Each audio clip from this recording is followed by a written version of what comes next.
This is the ProdecoTech Stride R. It's a step up from the Stride 500. Still kind of a budget cruiser bike, and this is a step-through version that we're looking at here. It's nice. It's got, suspension and disc brakes and a few gears to choose from, but it uses this sort of rear-heavy motor design along with a high rear-mounted battery pack. That's sort of the cons. So I'm going to jump right in and talk about what makes this a bike first of all.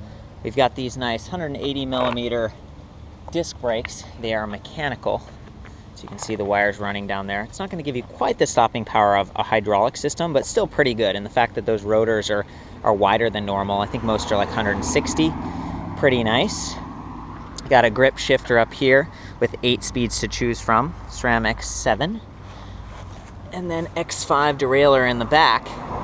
Nice little aluminum bash guard on the front crank, true Vative cranks.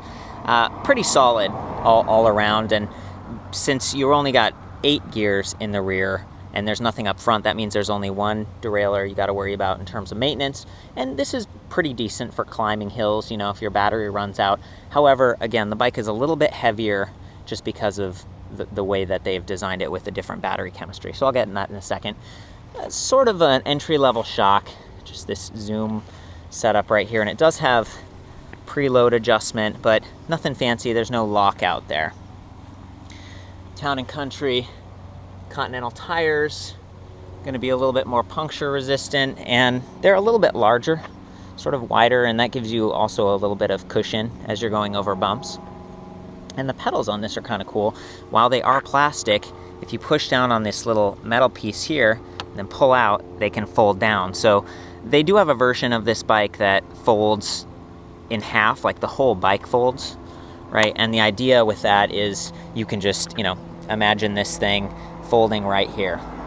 You fold the pedals in and everything, and it just makes it easier to store. This one doesn't fold in half, but the pedals still fold. So it's kind of interesting, worth noting.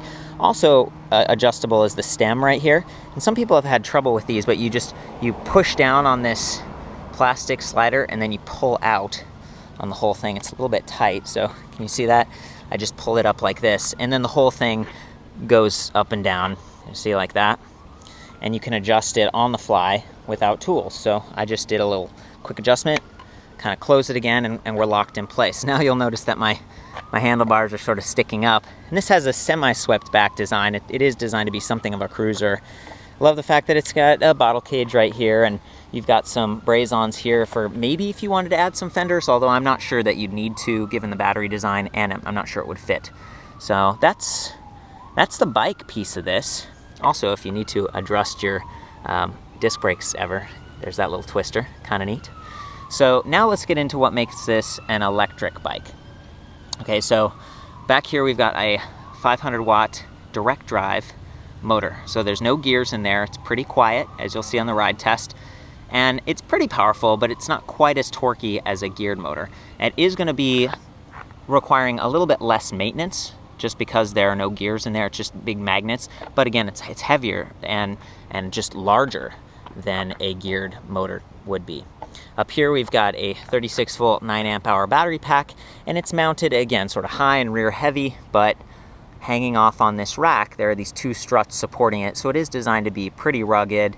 The only challenge is having weight higher just means, the bike could tip over a little bit easier, and if you're getting on and you're swinging your leg over like this, you might hit your knee, so be careful.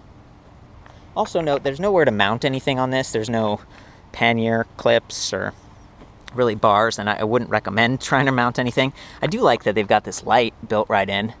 It's not like the highest quality light, but it's gonna give you some more visibility if you're out riding at night and you don't want to get rear-ended. You can remove this. In order to do so, you twist the key. You actually push it in. Once you're at off, you push in the key like that way, twist all the way, and then you can slide it off. And see, there's like this handle here. So you can slide it off like this. That's where it clips. Be careful not to bend those pins. You'll notice that there's a few attachment points here, and then that's the battery, and it's like 7 or 8 pounds. It's, it's just a kind of a big thing. You can charge it on or off the bike. Actually, the charging port is right here. See that there, the little white thing? I'm going to slide this back on. So it's sort of versatile. It's just heavier.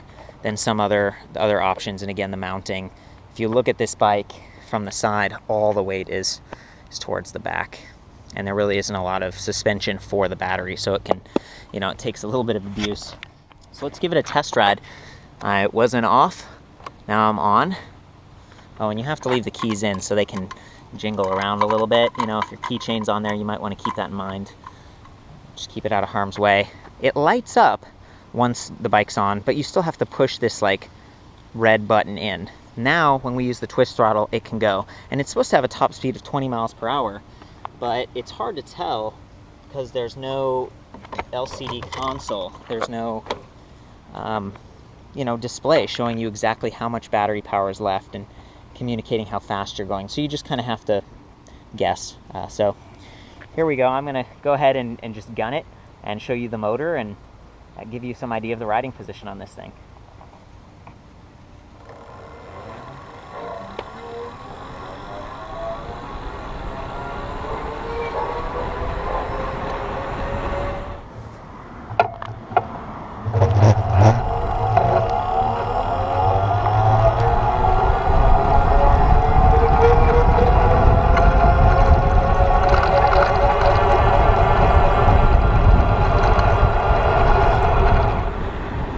There we go. Feel like I'm up to speed. Not too difficult. Try out the brakes here. Yep, pretty effective. The other thing worth noting about this bike is while the throttle is easy to use, there's just no pedal assist option. So when you're riding around, you can pedal, but you've kind of got to keep your wrist twisted the whole time if you want that electric assist. And it doesn't, I don't know, it doesn't incentivize pedaling the same way some other bikes do, but again, it's simpler. So if this is maybe a first e-bike or something for a rental where you're not as actively engaged. So in general, pretty good bike. And for the extra $100 for a nicer shock and some better components and stuff, the Stride R isn't too bad. I talked a little bit about the balance issues and stuff, but you know, it's just kind of an entry-level e-bike. For more on this and other electric bikes, check out ElectricBikeReview.com. I'll see you there.